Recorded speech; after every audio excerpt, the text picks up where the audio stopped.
Good evening everyone. तो let's start. आज मैं आप लोगों को जो टॉपिक करवाने वाला हूं that topic is income from house property. Exam में 15 नंबर का क्वेश्चन इसमें से पूछने वाला है। 15 marks question you will get from this topic. Sir ये टॉपिक कैसा है? इजी टॉपिक है, समझना इजीली समझ। तो हम एग्जाम ओरिएंटेड ही करेंगे, बीकॉम के लिए ही करेंगे, डोंट वरी। तो सबसे पहले आ जाओ, हमें ये समझना है सर ये इनकम फ्रॉम हाउस प्रॉपर्टी होता क्या है। याद है आप लोगों को मैंने इनिशियल क्लासेस में बताया था कि there are 5 heads of income, जिसमें basically one of the heads of income is income from house property. तो हमें आज जो करना है वन ऑफ द हेड्स करना है, that is income from house property. इसके अलावा भी बहुत सारे हेड्स होते हैं, like income from salary, income from capital gains, profit and gains of business and profession, income from other sources etcetera. अलग अलग हेड्स ऑफ इनकम्स होते हैं, हमें सारे हेड्स करने हैं। अभी सबसे पहले मैं आपको इनकम फ्रॉम हाउस प्रॉपर्टी करवाने वाला हूं, तो note it down. Give a heading income from house property.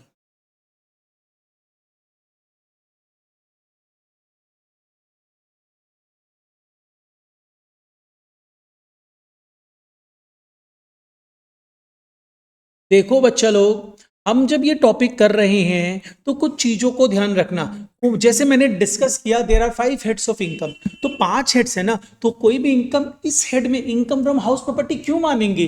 तो उसके लिए कुछ प्री रिक्विजिट्स है, अगर वो फॉलो होती है, अगर वो अप्लाई होती है, तो ही इनकम इस हाउस प्रॉपर्टी हेड्स में कैलकुलेट होगी, इसके रूल्स के अकॉर्डिंगली कैलकुलेट होगी। अदरवाइज क्या करना होगा? डिफरेंट हेड्स के रूल्स के अकॉर्डिंगली कैलकुलेशंस करना होगा। सर वो क्या रूल्स होगा, एक बार थोड़ा आप बताओ। तो देखो बेसिकली सबसे पहले आप आ जाओ यहाँ पे कि सबसे पहले मैंने ये नोट्स जो है बना रखा है, ये नोट्स आप लोगों के साथ शेयर कर दिया जाएगा और उसको फॉलो करिएगा। देखिए सबसे पहले आता है चार्जिंग सेक्शन, जो इनकम फ्रॉम हाउस प्रॉपर्टी के लिए सेक्शन 22 है। सेक्शन 22 ये बताता है कि income from house property heads में अंदर कोई भी इनकम क्यों कंसीडर की जाएगी।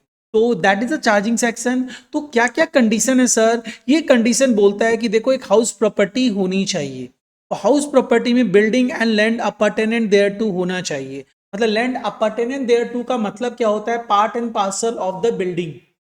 Vacant land is not considered as a property. But if there is a garden attached to your house property or bungalow, that is considered as a house property. Right? अच्छा, मतलब एक property होनी चाहिए। आप उस property के आप SSC होना, याद है एसएससी का मतलब मैंने बताया था, जो बंदा टैक्स पे करेगा, जो एसएससी है वो उस हाउस प्रॉपर्टी का ओनर होना चाहिए। और वो एसएससी उस हाउस प्रॉपर्टी को, एसएससी खुद अपने लिए उस हाउस प्रॉपर्टी को अपने बिजनेस में ना यूज करता हो। वो किसी को लेट आउट कर दिया तो वो यूज करे, मैटर नहीं करता है, इमेटेरियल है। Tenants use is immaterial. लेकिन वो बंदा खुद जो ओनर है, जो एसएससी है, वो अपने बिजनेस में उसे ना यूज, अगर वो अपने बिजनेस में यूज करेगा तो ये चार्जिंग सेक्शन बोलता है वो इनकम हाउस प्रॉपर्टी हेड में नहीं कंसीडर करेंगे। तो देयर आर 3 कंडीशंस। पहली कंडीशन इज हाउस प्रॉपर्टी होनी चाहिए, दूसरी कंडीशन एसएससी उसका ओनर होना चाहिए, तीसरी कंडीशन आप उस हाउस प्रॉपर्टी को अपने ओन बिजनेस एंड प्रोफेशन के लिए यूज नहीं करोगे। ये तीनों कंडीशंस अगर सेटिस्फाइड होती है, तीनों कंडीशन सेटिस्फाई करनी पड़ेगी। अगर तीनों कंडीशन सेटिस्फाइड होती है तब आप उस इनकम को हाउस प्रॉपर्टी हेड में कंसीडर करोगे, अदरवाइज नहीं करोगे। Got it? चलिए अब नेक्स्ट फर्दर मूव ऑन करते हैं। Building and land appurtenant thereto का मैंने थोड़ा सा डेफिनेशन डिफाइन किया है, इसको रीड कर लेना, नहीं करोगे तो भी चलेगा। एग्जाम में थ्योरी नहीं पूछनी, ठीक है, पूरा प्रैक्टिकल पेपर रहेगा। अच्छा, अब आओ, जैसे सपोज कर लो मैंने कुछ स्पेशल पॉइंट डिस्कस किए। Subletting of house property. Sir letting out of the house property और subletting of house property में क्या डिफरेंस होता है? देखो लेटिंग आउट ऑफ हाउस प्रॉपर्टी का मतलब होता है कि मैंने अपनी ओनरशिप, मेरी ओनरशिप पर एक हाउस प्रॉपर्टी की, मैंने उसको आपको दिया यूज करने के लिए, और आपसे मैं कुछ अमाउंट ले रहा हूं, दैट इज कॉल्ड रेंट। तो इसको बोला जाता है, जब मैं आपको रेंट पे दे रहा हूं, मैं आपको यूज करने के लिए कोई प्रॉपर्टी दे रहा हूं, तो उसे बोला जाता है लेटिंग out of house property. Sir what is सब लेटिंग? सपोज कर लो मैंने, राजेश नांगलिया ने अपनी एक हाउस प्रॉपर्टी जो उसकी खुद की ओन है, उसने क्या किया, नेहा नाम के एक बंदे को, नेहा नाम की एक स्टूडेंट को रेंट पे दे दिया उस हाउस प्रॉपर्टी को 10,000 पर मंथ। नेहा ने क्या किया, उस हाउस प्रॉपर्टी को भूमि नाम की एक अपनी फ्रेंड को रेंट पे फर्दर दे दिया, उससे वो 13,000 रुपए रेंट ले रही है। तो जो नेहा ने भूमि को उस प्रॉपर्टी को यूज करने के लिए दिया, तो क्या नेहा उसकी ओनर है? बोलो बोलो। No, I am the owner. मैंने नेहा को यूज करने दिया, नेहा ने किसी और को ट्रांसफर कर दिया यूज करने के लिए, बीच में इनकम अर्न करने के लिए, क्योंकि नेहा ने मुझसे 10,000 रुपया पर मंथ के रेंट पे लिया और भूमि को उसने 13,000 पर मंथ के रेंट पे लगा दिया, तो नेहा को तो 3,000 का फायदा होगा ना। तो नेहा ने जो उसको दिया प्रॉपर्टी यूज करने के लिए, that activity is known as the subletting of house property. Means आप अगर किसी से प्रॉपर्टी यूज करने के लिए लेके किसी और को दे देते हो यूज करने के लिए, तो that activity is known as the subletting of house property. तो income from subletting of the house property is income from other sources, and income from letting out of house property is the income from house property. Got it? चलिए sir, sale of house property क्या होगा? Sale of house property मतलब capital gain हो जाएगा। एक मैंने नाम लिया था ना एक हेड का, इनकम फ्रॉम कैपिटल गेन। तो sale of house property is taxable under the head capital gain. Income from business of letting of the house property, अगर आप बिजनेस करते हो हाउस प्रॉपर्टी को लेट आउट करने का, लाइक पीजी चलाते हो, तो इन सच अ केस वो इनकम टैक्सेबल कहां होगी? As a business income taxable होगी। आप अगर किसी हाउस प्रॉपर्टी को, सपोज को आप प्रमोटर हो, बिल्डिंग्स बनाते हो बेचते हो, तो आप उसको बिल्डिंग को हाउस प्रॉपर्टी को क्या करोगे? As a stock in trade रखोगे। तो income from house property held as stock in trade, तो in such a case annual value of house property will be charged under that income from house property where it is held by the assessee as stock in trade of a business. तो आप उसकी annual value को taxable करोगे under the head income from house property. Got it? चलिए, सब छोटा छोटा points है जो याद रखना है। अब आते हैं सर कैसे कंप्यूटेशन करेंगे, what should be the format to compute the income from house property. तो देखिए बेसिकली क्या करना है, हमें इस टॉपिक को 2 क्लास में खत्म करना है। मैक्स से मैक्स में 1 क्लास और ले लूंगा, और एज सून एज आप लोगों को वीडियोस मिलते जाएंगे, क्योंकि अब एग्जाम आपके नियर बाई आ चुके हैं। तो बेसिकली आओ, सबसे पहले क्वेश्चन ये आता है कि सर कैसे कंप्यूट करेंगे इनकम। तो देखो ये स्टेप्स आपको फॉलो करनी है। First you will take gross annual value. Sir what is this, थोड़ी देर में बताता हूं। उसके बाद आप क्या करोगे, उसमें से म्युनिसिपल टैक्स लेस करोगे। म्युनिसिपल टैक्स लेस करोगे। म्युनिसिपल टैक्स होता क्या है सर? आप क्या करते हो, हमारे इंडिया में 3 टायर फेडरल स्ट्रक्चर है। तो बेसिकली क्या हुआ, एक है सेंट्रल गवर्नमेंट, दूसरा है स्टेट गवर्नमेंट, तीसरा है लोकल गवर्नमेंट, तो टैक्स लेते हैं। तो बेसिकली क्या हुआ, हमसे इस इनकम के ऊपर टैक्स कौन लेगा? Central government. हमारी हाउस प्रॉपर्टी जहां पे है उसे लोकल गवर्नमेंट हमसे टैक्स लेगा, क्योंकि हाउस प्रॉपर्टी के आसपास साफ सफाई रखने का जिम्मेदारी किसकी है? लोकल गवर्नमेंट की है। लोकल गवर्नमेंट मतलब म्यूनिसिपल कॉर्पोरेशन, पंचायत।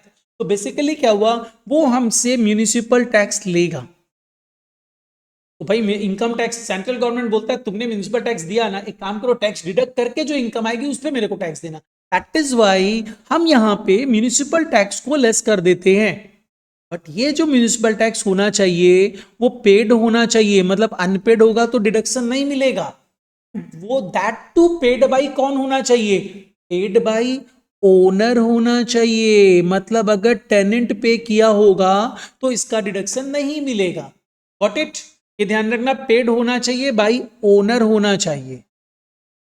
अच्छा जी, तो जैसे ही आप ग्रॉस एनुअल वैल्यू से म्युनिसिपल टैक्स डिडक्ट करोगे, you will get net annual value. Net annual value जिसमें से आपको खर्चों के डिडक्शन मिलते हैं। ध्यान रखिएगा, ये एक्सपेंडिचर्स आप अपने मन से कुछ भी नहीं ले सकते हो। अगर आपको सम्स में मन से कुछ दिया रहता है तो भी उसे इग्नोर कर देना। फिक्स्ड डिडक्शंस है, क्या है देखो समझते हैं। तो क्या क्या डिडक्शन मिलेगा सर? सर आपको एक स्टैंडर्ड डिडक्शन मिलेगा, you can term it as statutory deduction, and वो होता क्या है सर? वो होता है 30% of this annual net annual value. आपने नेट एनुअल वैल्यू निकाली, उसका 30% सीधा सीधी ले लेना। That will cover your insurance charges, rental मतलब basic rent collection charges, repairs, insurance etcetera, सब चीज को कवर कर लेगा। मतलब सेपरेट किसी भी खर्चे का डिडक्शन मत लेना, आप स्ट्रेट अवे जो भी एनएवी आ रही है उसका 30% डिडक्ट कर देना। एंड सर इसके बाद एक और डिडक्शन है, that is interest on borrowed capital. अगर आप हाउस प्रॉपर्टी को खरीदने के लिए, बनाने के लिए, रिपेयर करवाने के लिए कोई भी लोन लेते हो तो उसका इंटरेस्ट का डिडक्शन यू विल गेट यहाँ पे, जिसका सेक्शन क्या है सर? 24A, स्टैंडर्ड डिडक्शन है 24B इंटरेस्ट और लोन, एंड ये करने के बाद जो इनकम आएगी that is known as the income under the head house property. But sir अब ये GAV क्या होता है ये तो आपने नहीं बताया, बस वही मैं बताने जा रहा हूं। देखो इस फॉर्मेट में तुम्हें दो चीजें समझनी है, one is the GAV, another one is the interest on loan, that is the borrowed capital. ये दो चीजें पहले समझ, चलो समझते हैं। देखो भाई पहले मैं समझाने वाला हूं gross annual value, how to compute gross annual value. Gross annual value होती क्या है, क्या होता है ये gross annual value, gross annual value. तो the gross annual value is what, gross annual value मतलब होता है expected annual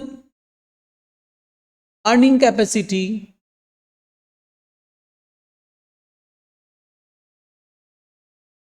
of a house property, of a house property।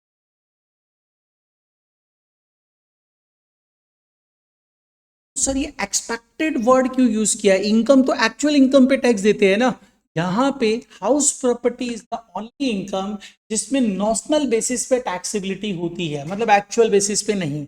तो सर कैसे कैलकुलेट करेंगे ये, to compute gross annual value you should consider the following factors, consider following factors। What are that factors? Number one, you should consider municipal value। What is municipal value sir? सबसे पहले आप consider करोगे municipal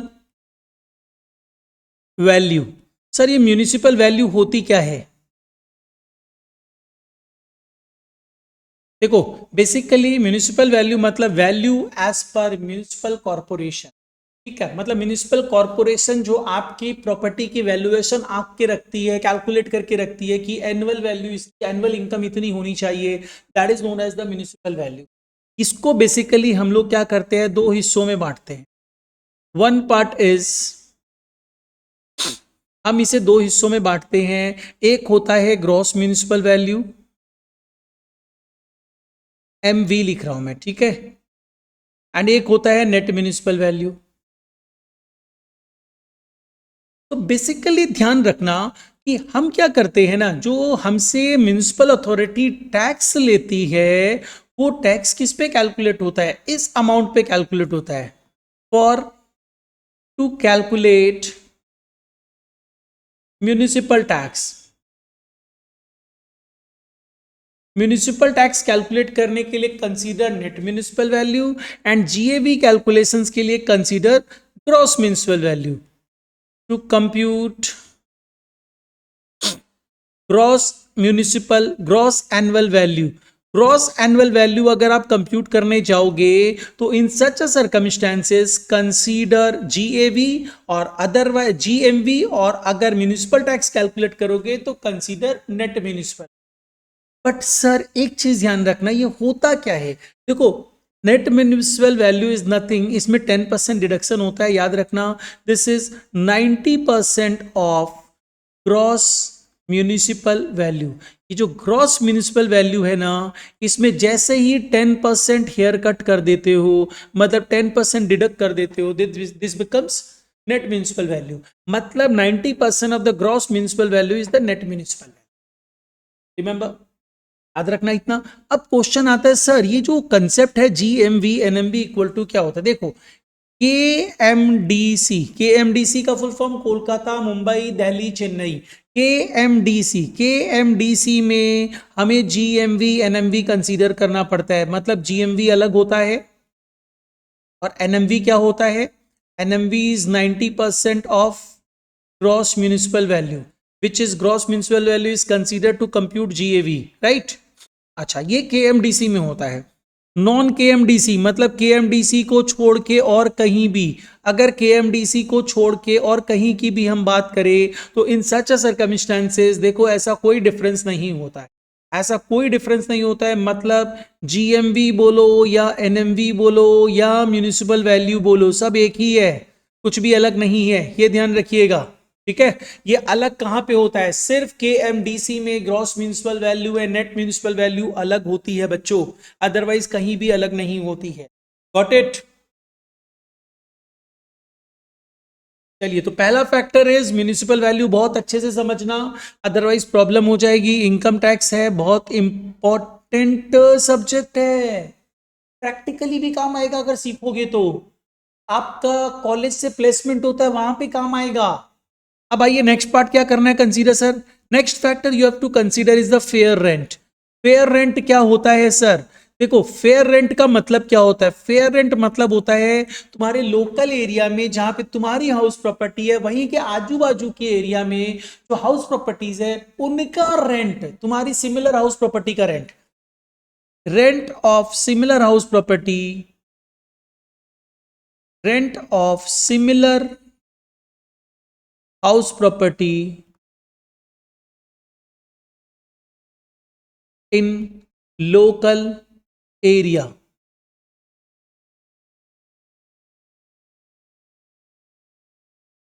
got it.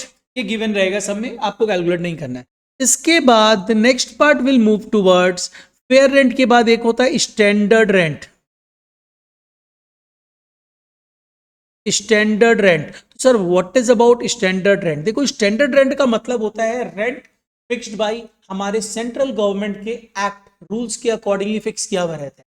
तो this is known as the standard rent. सब में ये भी given रहेगा, मतलब basically rent as per rent control act, as per rent control act जो रेंट फिक्स रहता है that is known as the standard rent. Sir इसके बाद और कुछ? Yes yes, actual rent. भाई जो टेनेंट से पैसा ले रहे हो वो तो जरूरी है ना कंसीडर करना, दैट इज एक्चुअल रेंट और एनुअल रेंट।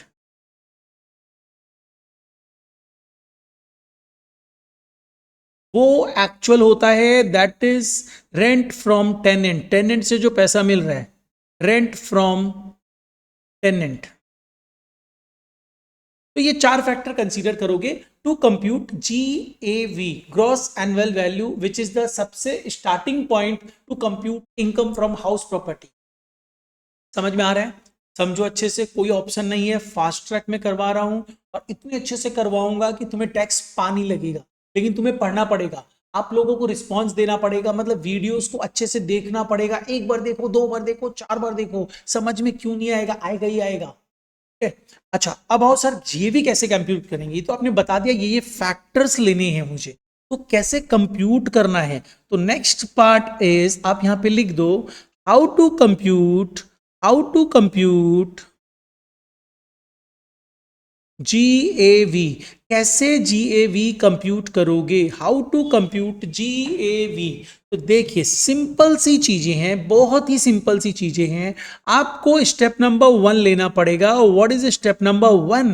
स्टेप नंबर 1 में करना क्या होगा बच्चों? सिर्फ इतना सा काम करना है स्टेप नंबर 1 में। स्टेप नंबर 1 में आप लोगे municipal value, municipal value and fair rent. Sir municipal value कौन सी? मैंने पहले ही बोला था, ये आप क्या कर रहे हो? आप GAV कंप्यूट कर रहे हो, और टू कंप्यूट द GAV आपकी म्यूनिसिपल वैल्यू क्या होनी चाहिए? Gross municipal value and fair rent, whichever is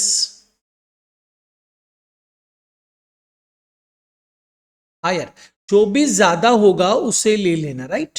अब उसको कंपेयर करना है, जो हाई वैल्यू रहेगी कंपेयर इट विथ किसके साथ कंपेयर करोगे? Compare it with standard rent, compare it with standard rent, जो मैं आपको सम्स में देख के रखूंगा, मैं मतलब सम्स ही आपको दे देगा। Compare it with standard rent. अब आफ्टर सच कंपैरिजन आप इन दोनों में देखना, जो भी लोअर होगा उसे ले लेना, राइट। जो भी लोअर होगा उसे ले लेना, तो which ever is lower, and ये जो लोअर वैल्यू रहेगी, इस लोअर वैल्यू को क्या बोला जाता है? This lower value is termed as, this lower value is termed as reasonable expected rent. This lower value is termed as reasonable expected rent, reasonable expected rent. जिसको हम लोग एब्रिब्रिएशन फॉर्म में RER बोलेंगे, RER। देखो आपने step 1 calculate कर ली, that is RER। Step 1 is RER, remember this, step 1 is RER। अब RER जैसे ही कैलकुलेट कर लिया आपने, स्टेप 1 तो ले लिया। अब now move to step number 2। तो स्टेप नंबर 2 जो है उसमें जो मुझे कैलकुलेशंस करना था वो क्या था?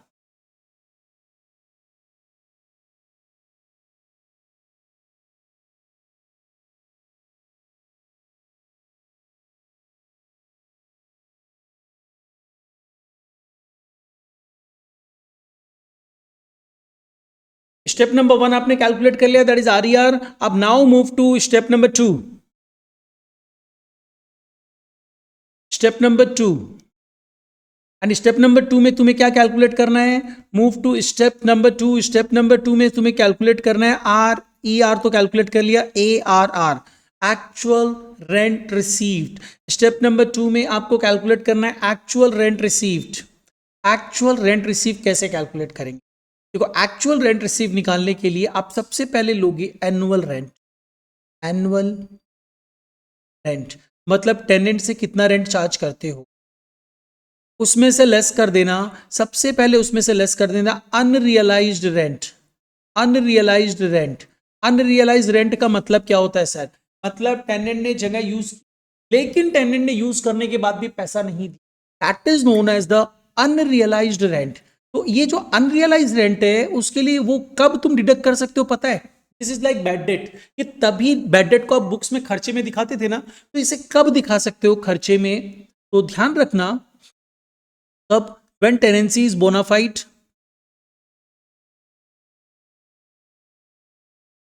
सर बोनाफाइड मतलब क्या होता है? मतलब जेन्युइन टेनेंसी होनी चाहिए, विथ एग्रीमेंट होना चाहिए।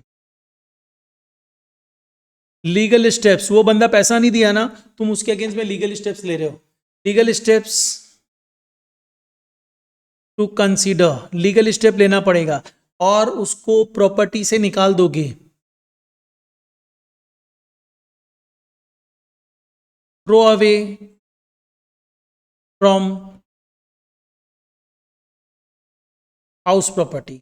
अगर आप ऐसा करते हो, और ये नहीं है कि आप एक हाउस प्रॉपर्टी से निकाले अपने दूसरी हाउस प्रॉपर्टी में रहने दे दिए, जैसे आपके गिरीश पार्क में हाउस प्रॉपर्टी है, एक हाउस प्रॉपर्टी ये पार्क स्ट्रीट में है, आपने उसे गिरीश पार्क से निकाला और बोला जा पार्क स्ट्रीट में रह ले, ये अलाउड नहीं है।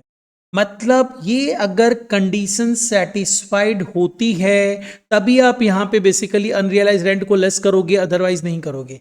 ये थोड़ा सा डिटेल हो गया, अदरवाइज ध्यान रखना सम सॉल्व करते समय अगर कुछ नहीं बोले मतलब तुम मान लोगे ये सारी चीजें इंप्लाइड है एंड फॉलो हुई है, और अनरियलाइज रेंट को डिडक्ट कर दे। एंड अब इसको डिडक्ट करने के बाद ये जो अमाउंट बचेगा कुछ लिखना नहीं है, अब इसमें से तुम लेस करना, लेस वैकेंसी। वैकेंसी का मतलब क्या होता है? Loss due to vacancy.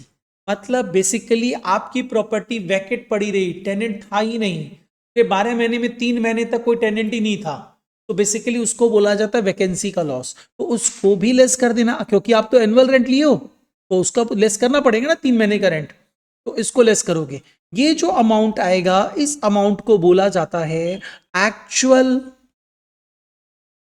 Rent received. Actual rent received, बस इसको एब्रीब्रिएशन फॉर्म में हम क्या बोलेंगे सर? इसको एब्रीब्रिएशन फॉर्म में we will term it as ARR। ARR। अब बात आती है सर, अब तो GAV निकालना है, तो now move to step number 3। तो स्टेप नंबर 3 में आप आओगे एंड GAV कैलकुलेट करोगे। Step number 3 that is GAV। Sir GAV कैसे निकालेंगे? सिंपल सा पार्ट है, आप RER लोगे एंड ARR लोगे, जो भी ज्यादा होगी उसी को आप क्या नाम दे दोगे? उसी को नाम दे दोगे GAV। But there is some special case, and what is that special case? वो स्पेशल केस ये है कि अगर ARR is less due to vacancy then take ARR as GAV। मतलब क्या हुआ sir? Supposingly your ARR is 180, your annual rent is 260, and unrealized rent is 60. This is 200. Vacancy is 40. So vacancy is 40, it's coming down to 160. तो देखो, अगर मैं बात करूं यहां पे RER is 180 एंड वैकेंसी के पहले ARR is 200, मतलब ड्यू टू वैकेंसी ARR 160 हुआ है, नहीं तो 200 था। तो मतलब ARR is lower due to vacancy only, then take ARR as GAV। समझ में आया? अगर ARR, इसीलिए मैंने अनरियलाइज्ड रेंट को लेस करके वैल्यू डिटरमाइन, अगर ये जो वैल्यू तुमको दिख रही है इसको कंपेयर करना इसके साथ। अब इसमें ये देखना कि इन दोनों में बेसिकली क्या, तुम ये देखना ना सिंपली कि अभी तो ARR ज्यादा ही है वैकेंसी के पहले, लेकिन वैकेंसी लेस करने के बाद ये लेस हो गया RER से। तो इन सच केस ARR को ही GAV ले लोगे, लेकिन अगर ऐसा नहीं है तब जो ज्यादा होगा वही। This is only special case, जो मैं नोट डाउन करवा दे रहा हूं स्पेशल केस बोल के। तो ध्यान रखना, this is your special case and what is that special case? If ARR is lower, if ARR is lower due to vacancy, then take ARR as GAV. Then take ARR as GAV.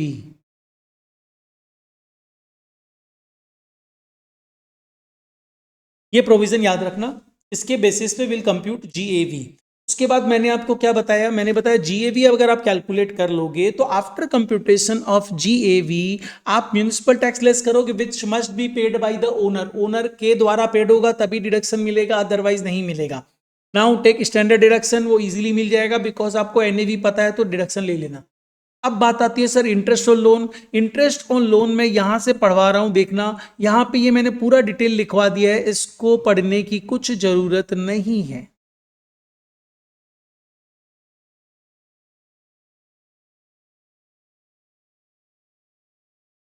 Yes, come to this one, section 24 क्या बोलता है? ये section 24 में एक statutory deduction होता है, that is 24A 30% of net annual value, and section 24B that is interest on loan. ये क्या होता है? देखो मैंने क्या लिखा है, interest payable on loan,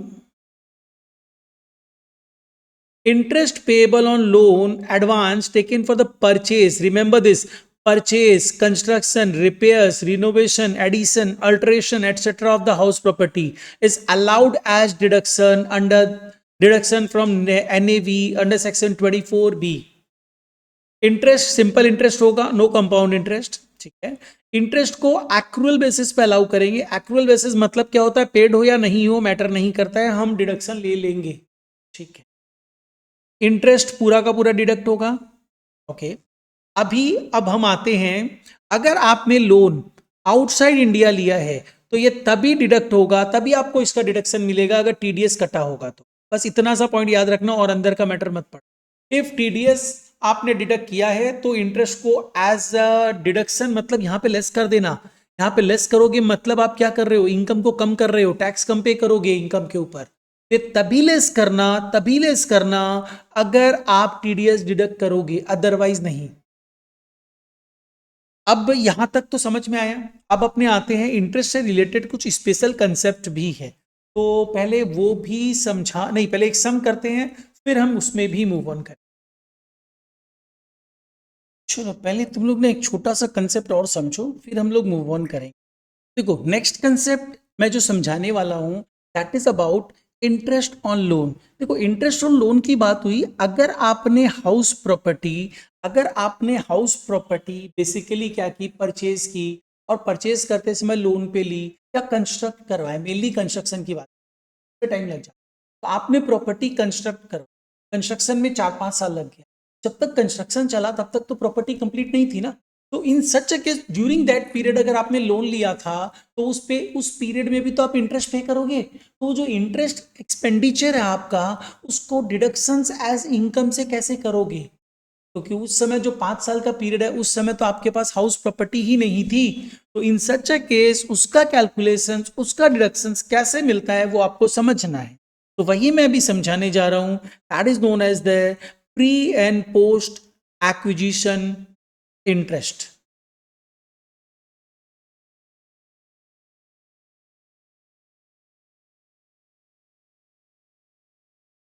interest on loan for construction period and post period also. This is about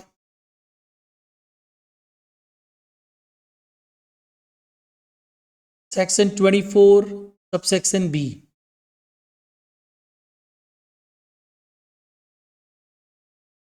तो क्या होता है सर, देखो अगर आप लोन कंस्ट्रक्शन के लिए लेते हो तो कंस्ट्रक्शन के लिए लोगे, जैसे सपोज कर लो आपने एक प्रॉपर्टी कंस्ट्रक्शन के लिए डाली, तो ये प्रॉपर्टी यहाँ पे घर बनेगा, घर बनेगा तो बेसिकली क्या होगा कि ये जो प्रॉपर्टी कंस्ट्रक्शन में चल रही है ये कंस्ट्रक्शन कंप्लीट हो रहा है, सपोज कर लो 1 जून 2019 में, और आपने लोन जो लिया था इसको कंस्ट्रक्शन करने के लिए, लोन जो लिया था वो सपोज को आपने लिया था 1 मई 2016।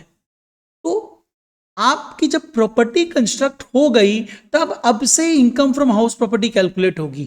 तो इनकम फ्रॉम हाउस प्रॉपर्टी तब कैलकुलेट होगी, तो इनकम कैलकुलेट करते समय लेस इंटरेस्ट जो करोगे अब से करोगे। तो व्हाट अबाउट दिस पीरियड, इस पीरियड में भी तो इंटरेस्ट पे किया था, इस पीरियड का इंटरेस्ट का डिडक्शन कब लोगे, कैसे लोगे, वो आपको समझना है। तो वही चीज मैं समझाने जा रहा हूं, this is called pre period, pre construction period, and this will be called, अगर लोन आउटस्टैंडिंग रहता है तो पोस्ट कंस्ट्रक्शन पीरियड, राइट। इसका कैलकुलेशन हमें समझना है, तो चलो मैं बताता हूं। यहां पे लिखो प्री कंस्ट्रक्शन, ये थोड़ा सा इंपॉर्टेंट पोर्शन है, प्री कंस्ट्रक्शन पीरियड इंटरेस्ट। तो प्री कंस्ट्रक्शन पीरियड इंटरेस्ट कब से कब तक कैलकुलेट होता है, पहले तो ये समझो। It is to be calculated, ये कब से कब तक कैलकुलेट होगा इसे समझना। It is to be calculated कब से कब तक, फ्रॉम एंड टू, कब से कब तक कैलकुलेट करोगे। देखो कब से कब तक, जिस दिन लोन लिया, loan taken, date of borrowing और date of starting of construction.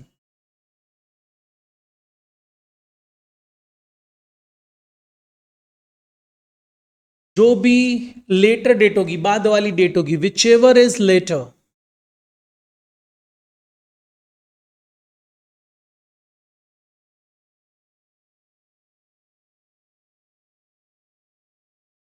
ठीक है ना, विच एवर इज लेटर, ये कंसीडर कर लिए कब से कब तक, कब से पता चल गया सर कब तक, till date of repayment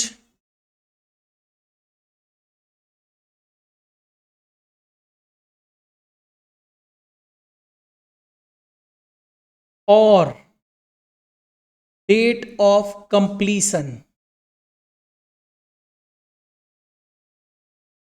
date of completion whichever is earlier.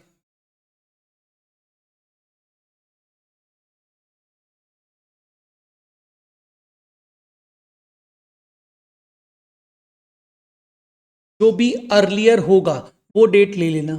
तो बेसिकली क्या हुआ, ये तो हमने ले लिया, कब से कब तक समझ में आ गया। अब क्वेश्चन है, लेकिन एक यहां पे भी स्पेशल क्लॉज है, उसे याद रखना। What is that special clause, अगर डेट ऑफ कंप्लीशन अर्लियर होगी, ये सब क्लॉज बहुत अच्छे से समझ के रखना, ये एग्जाम में पूछा जा सकता है। If date of completion is earlier, if date of completion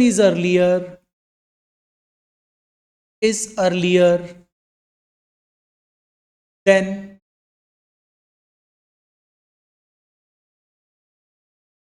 take interest till last 31st March from date of completion.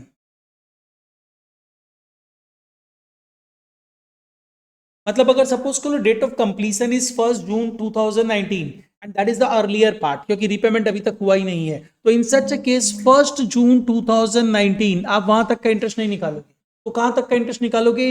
इसका लास्ट 31 मार्च, तो इसका लास्ट 31 मार्च क्या होगा? 31 मार्च 19, वहां तक का इंटरेस्ट निकालोगे। That will be termed as a pre construction period interest. Got it?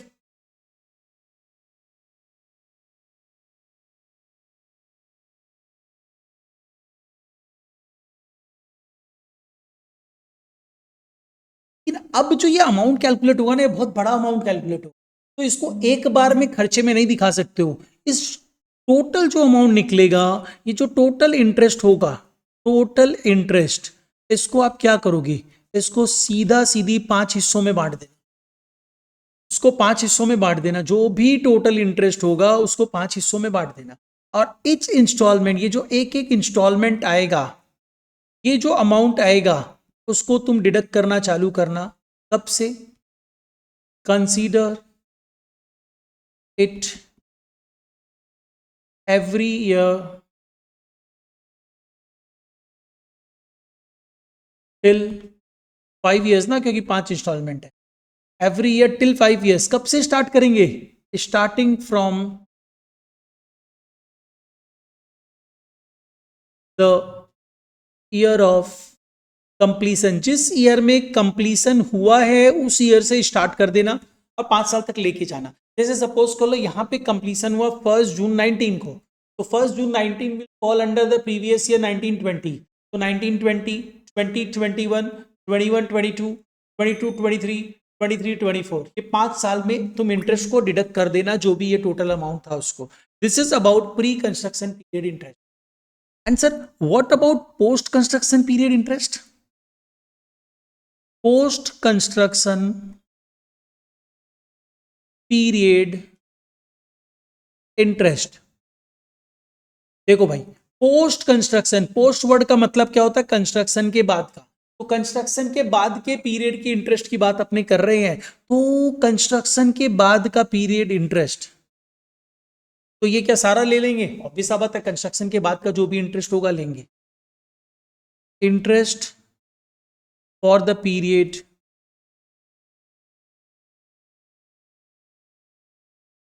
After completion.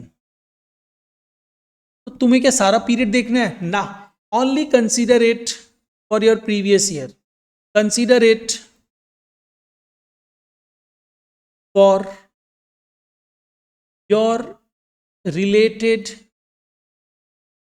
Previous year. तुम्हारा रिलेटेड प्रीवियस ईयर क्या है? मैंने क्या बताया था?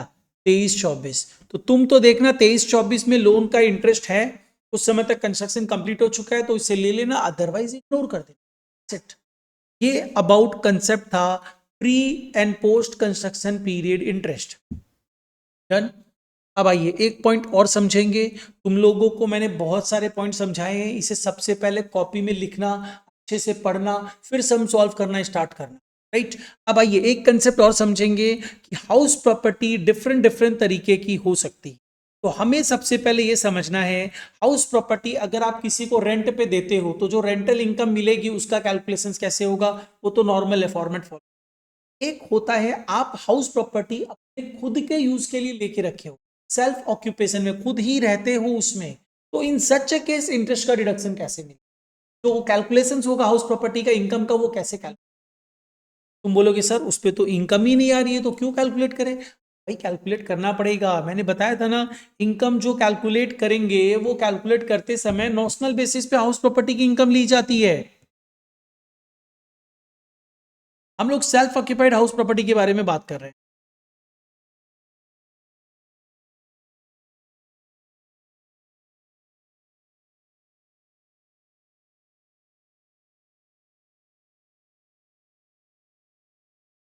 मूव टू दिस वन,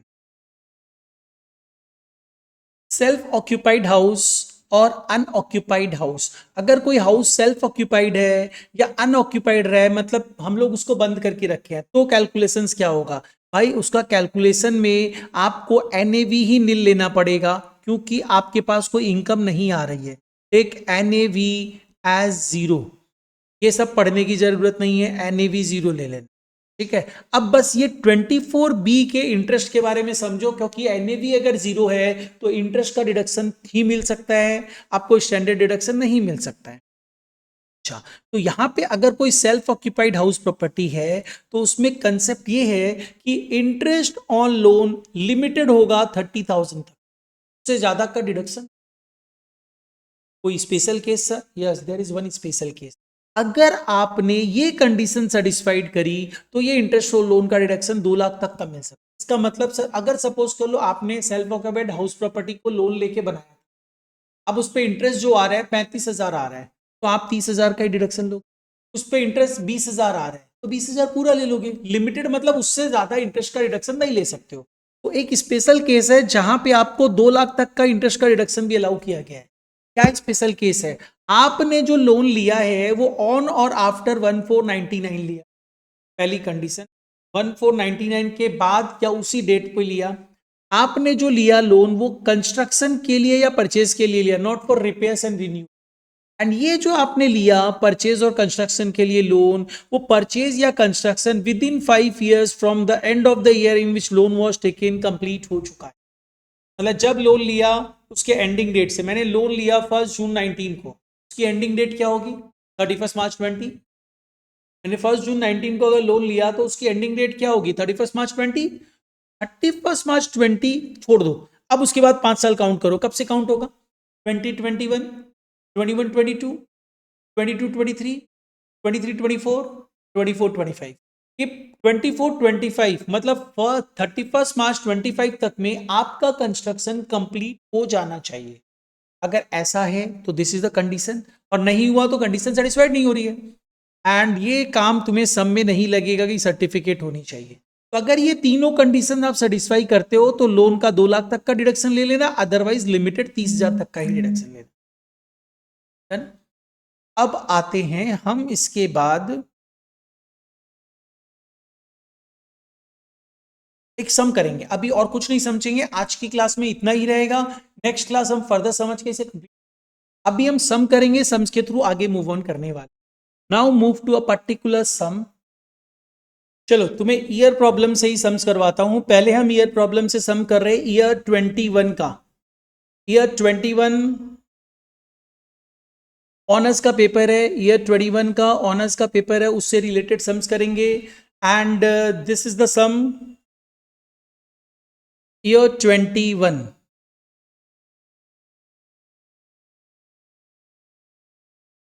क्या दिया हुआ है सम में? सम में आपको दिया है यू हैव मिसेस सयानी मलिक, आपको इंफॉर्मेशन दे रही है। ये हम लोग प्रीवियस ईयर चेंज कर देंगे, आवर प्रीवियस ईयर इज, क्या दरकार है चेंज करने के, जैसे है वैसे ही कैलकुलेट करते हैं, हमें कंसेप्ट पता है ना। अच्छा, हमारा प्रीवियस ईयर 2021 है, उसके accordingly they have given us the information. And एक प्रॉपर्टी लेट आउट है, दूसरी प्रॉपर्टी सेल्फ ऑक्यूपाइड है। अब कैलकुलेशंस करते हैं, कैसे कैलकुलेट करेंगे? तो देखो, जो प्रॉपर्टी सेल्फ ऑक्यूपाइड है एक सिंगल हाउस प्रॉपर्टी तो है, तो इन सच ए केस उसकी नेट एनुअल वैल्यू आप जीरो लोगे। अब इसमें ना और भी कंसेप्ट मेरे को समझाने हैं। More than one house property self occupied है तो क्या होगा, deemed to be let out बोल के कुछ कंसेप्ट होता है, वो सब बाद में करेंगे। आज की क्लास में मैंने जितना समझाया उसके अकॉर्डिंगली, सिंस एक ही सेल्फ ऑक्यूपाइड हाउस प्रॉपर्टी है, उसकी एनएवी जीरो होगी, तो मुझे जीएवी निकालने की जरूरत नहीं है। तो मुझे जीएवी किसके लिए निकालनी है? HP1 की। ठीक, चलिए देखते हैं। तो चलो अब इस सम को सॉल्व करते हैं, कैसे सॉल्व करेंगे?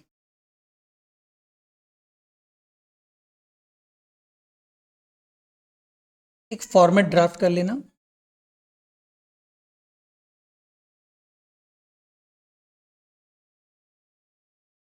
कैसे लिखोगे? दिस वन इज पर्टिकुलर्स, इसमें कोई प्रॉब्लम ही नहीं है। Details, amount, amount. आप सबसे पहले क्या लोगे? Name of the assessee,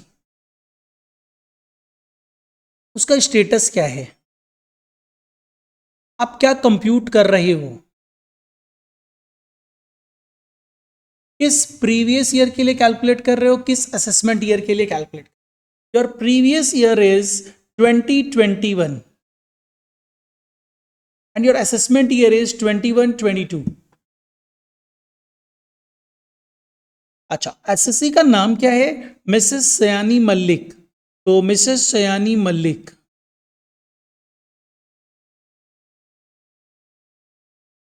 status क्या है, रेसिडेंट, हमेशा रेसिडेंट इंडिविजुअल ही लिखना। कंप्यूटेशन क्या कर रहे हो, इनकम फ्रॉम हाउस प्रॉपर्टी, पूरा फुल लिखना, शॉर्ट में मत। अब आ जाओ क्या करना है, सबसे पहले will take HP1 which is let out situated at Kolkata. तो मैं यहां पे क्या लिखूंगा, इनकम फ्रॉम HP1 ब्रैकेट में लेट आउट पूरा लिखना, लेट आउट, इस पे कैलकुलेशन होगा। सबसे पहले we should consider gross annual value, जो गिवन तो होगा नहीं, कैलकुलेट करना। तो move to the working note, working note number 1, working note number 1। Working note number 1 में हम जीएवी निकाल रहे हैं, gross annual value of HP1, of HP1। तो अब आप यहां पे क्या करोगे, सबसे पहले लोगे कि मेरे को ग्रॉस म्यूनिसिपल वैल्यू ही गिवन है, प्रॉब्लम सॉल्व। तो मैंने यहां पे ले लिया सबसे पहले ग्रॉस म्यूनिसिपल वैल्यू, जिसे कंपेयर किससे करेंगे, फेयर रेंट से, विच इज 7.5 लाख। तो हम सबसे पहले लेंगे 3,75,000, फेयर रेंट लेंगे, पूरा फुल फॉर्म लिखना 7.5 लाख। जो भी ज्यादा होगा उसे ले लेंगे, विच इज 7.5 लाख। इसको कंपेयर करेंगे स्टैंडर्ड रेंट से, अगर गिवन है तो। गिवन है 687,500, 687,500, इसमें से जो लोअर होगा उसे ले लेंगे, that is 687,500 and that will be your reasonable expected rent. Step number 1। Now move to, आप निकालोगे ARR। ARR कैसे लोगे, what about annual rent, given है 9 लाख, यहां पे ले लो एनुअल रेंट 9 लाख। इसमें देखो क्या क्या है, कुछ वैकेंसी और अनरियलाइज रेंट है क्या, वैकेंसी 3 मंथ्स का है, there is no unrealised rent. ठीक है, देखो वैकेंसी नहीं होती तो आरिया ये ARR ज्यादा है, लेस वैकेंसी करते हैं। यहां पे ध्यान दो, 9 लाख रुपया is the rent of 12 months. तो 3 मंथ्स का वैकेंसी पीरियड है, 3 मंथ्स का रेंट कितना होगा, निकल जाएगा ना।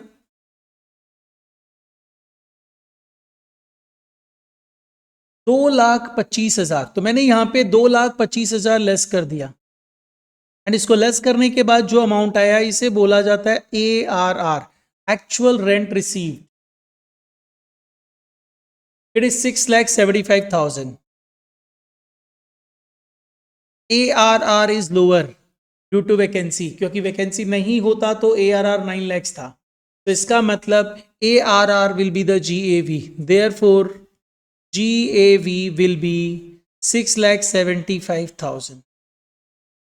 एंड कोई और केस होता तो in such a case GAV जो होता वो higher, whichever is higher, मतलब 687,500। तो आपको HP1 की GAV पता चल चुकी है, दैट इज 6,75,000, उसे यहां पे कंसीडर कर लो। अब इसमें से लेस करो, म्यूनिसिपल टैक्स वो पेड बाय द ओनर होना चाहिए। इसमें देखो HP1 में म्यूनिसिपल टैक्स 40,000 है, नीचे क्या बोल रहा है, in case of HP1 last quarter का म्यूनिसिपल टैक्स अनपेड है। तो इसका मतलब क्वार्टर मतलब 40,000 डिवाइडेड बाई 4 हिस्सा, मतलब 10,000 एक क्वार्टर का रेंट। तो 40,000 मतलब लास्ट क्वार्टर अनपेड है, इसका मतलब 30,000 ही पेड है। तो आप यहाँ पे म्यूनिसिपल टैक्स जो लोगे वो 30,000 ही लोगे, और इसको लेस करने के बाद जो अमाउंट आएगा that will be termed as 6,45,000 आ रहा है। इसको मैं क्या बोलूं, इसको मैं बोलूंगा नेट एनुअल वैल्यू। अब आप इसमें से क्या करोगे, लेस करोगे डिडक्शंस अंडर सेक्शन 24। तो डिडक्शंस अंडर सेक्शन 24 में आओगे तो एक स्टैंडर्ड डिडक्शंस होता है which is under section 24A, right, which is simply 30% of this value. 30% of this value, 6,45,000. So take it 30% of 6,45,000. That is 193,500. 193,500. और इसके बाद interest on loan under section 24 subsection B, which is सब में देखना पड़ेगा। आपने लोन कब लिया तो इंटरेस्ट लोन ही कैलकुलेट करके दे दिया है, तो कुछ सोचना ही नहीं है। टेक दिस अमाउंट 31,250 और there is no limit on let out property 31,250। इनको लेस करना है मुझे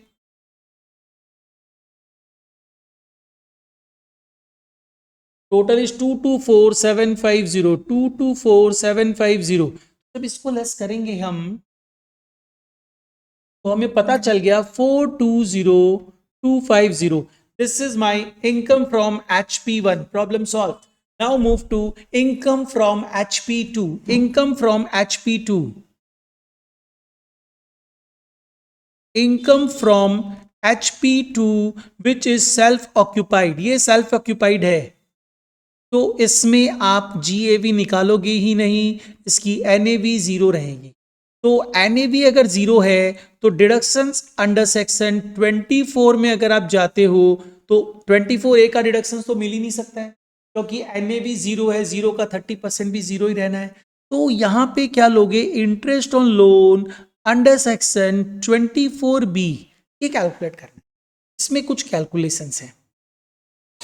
आपने लोन लिया 25 लाख का, लोन की डेट ये है, कंस्ट्रक्शन कंप्लीट इस दिन हुआ, कुछ कैलकुलेशन है, चलिए कर। वर्किंग नोट नंबर 2,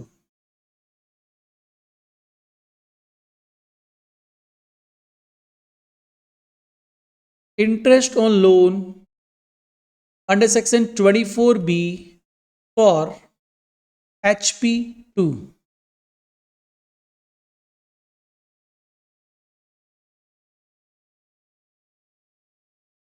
तो अब हम लोग यहां पे आएंगे। देखो पहले प्री कंस्ट्रक्शन की बात करते हैं।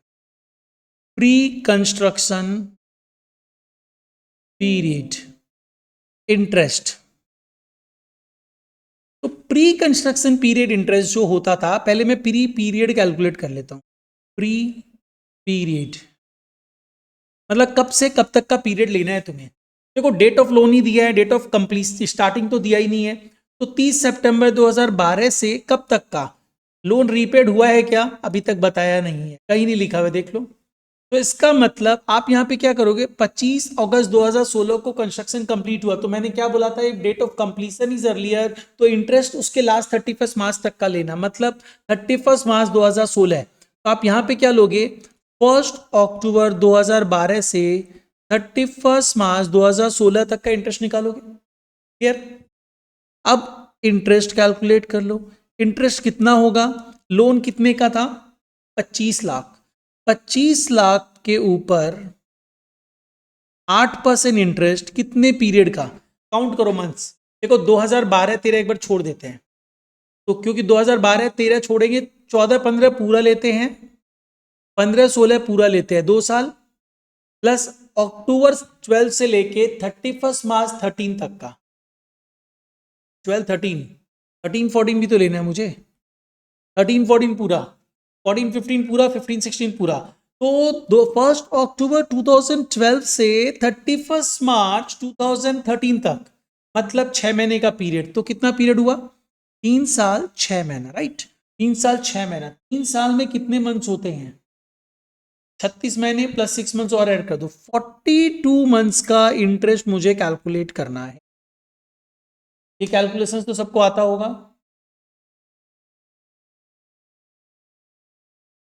It is 7 lakhs। Total amount is 7 lakh. मैंने क्या बोला था, इस टोटल इंटरेस्ट को 5 हिस्सों में बांट देना, देयरफॉर इंस्टॉलमेंट।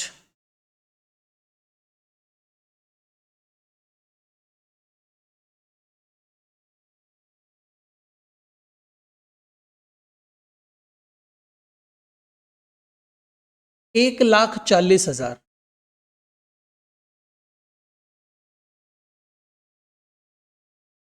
हो गया ये भी। अब क्या करोगे, ये कब कब तुम्हें डिडक्शन में मिलेगा, कंस्ट्रक्शन कंप्लीट किस ईयर में हुआ था, 16-17 में, तुम्हारा प्रीवियस ईयर 20-21 है, ध्यान रखना 16-17 में, तो हम यहाँ पे बात करेंगे, हमें डिडक्शन 16-17 में मिलेगा, 17-18 में मिलेगा, 18-19 में मिलेगा, 19-20 में मिलेगा, 20-21 में मिलेगा। जस्ट फाइंड आउट करना इन 5 साल में तुम्हारा प्रीवियस ईयर है क्या कोई? यस ये है, एक डिडक्शन मिलेगा। देखो प्री कंस्ट्रक्शन पीरियड इंटरेस्ट तो तुमने निकाल लिया एंड 1,40,000 का डिडक्शन तुम्हारे प्रीवियस ईयर में तुम्हें मिलने वाला है, because your previous year is 20-21। ठीक है, अब आओ sir post construction period interest की बात करते हैं। पोस्ट कंस्ट्रक्शन पीरियड इंटरेस्ट,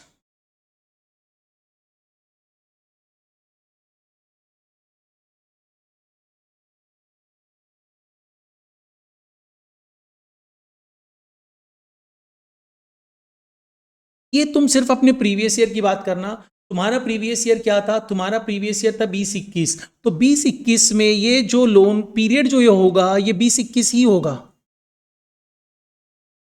1 अप्रैल 20 से लेके 31 मार्च 21 तक क्या लोन आउटस्टैंडिंग था? यस सर, लोन का रिपेमेंट तो आज तक नहीं हुआ। इसका मतलब सिंपली इंटरेस्ट कितना हो जाएगा इस 25 लाख का 8%, एक साल ही तो होगा, तो 25 लाख का 8%, 2 लाख रुपए। तो ये इंटरेस्ट हुआ। अब आ जाइए, देखिए टोटल इंटरेस्ट कितना हुआ 2021 का, तो मैंने यहां पे कैलकुलेट किया total interest for 2021, because your previous year is 2021, लेकिन एग्जाम में जो प्रीवियस ईयर रहेगा वो 23-24 रहेगा। तो आपने लिया प्री पीरियड, प्री पीरियड का इंटरेस्ट कितना है भाई? ये रहा, एक पार्ट आपका 2021 है 1,40,000। पोस्ट पीरियड का इंटरेस्ट कितना है सर? 2 लाख। तो टोटल इंटरेस्ट कितना आया? 3,40,000। But sir property self occupied, तो अगर प्रॉपर्टी सेल्फ ऑक्यूपाइड है तो 3,40,000 का तो इंटरेस्ट का रिडक्शन नहीं मिल सकता है, 30,000 तक का ही। रुक जाओ, पहले एक बार चेक कर लो कि क्या वो 3 कंडीशन है उसमें फॉल कर रहा है क्या? लोन वॉज टेकन ऑन और आफ्टर 1499, यस सर, पहली कंडीशन सेटिस्फाइड। दूसरा, जिस समय लोन लिया उसके एंडिंग डेट से 5 साल के अंदर कंस्ट्रक्शन कंप्लीट हो गया, इसकी एंडिंग डेट क्या होगी? 31 मार्च 13, तो अब 13-14, 14-15, 15-16, 16-17, 17-18, मतलब 31 मार्च 18 तक में कंप्लीट हो जाना चाहिए, 25 अगस्त 2016 तक में कंप्लीट हो। लोन कंस्ट्रक्शन के लिए लेना होगा, कंस्ट्रक्शन के लिए लिया, मतलब कंडीशन सेटिस्फाइड हो रही है। इंटरेस्ट मैक्सिमम कितना मिल सकता है? 2 लाख तक का मिल सकता है। हमें इंटरेस्ट 3,40 दिख रहा है, सब्जेक्ट टू मैक्सिमम ऑफ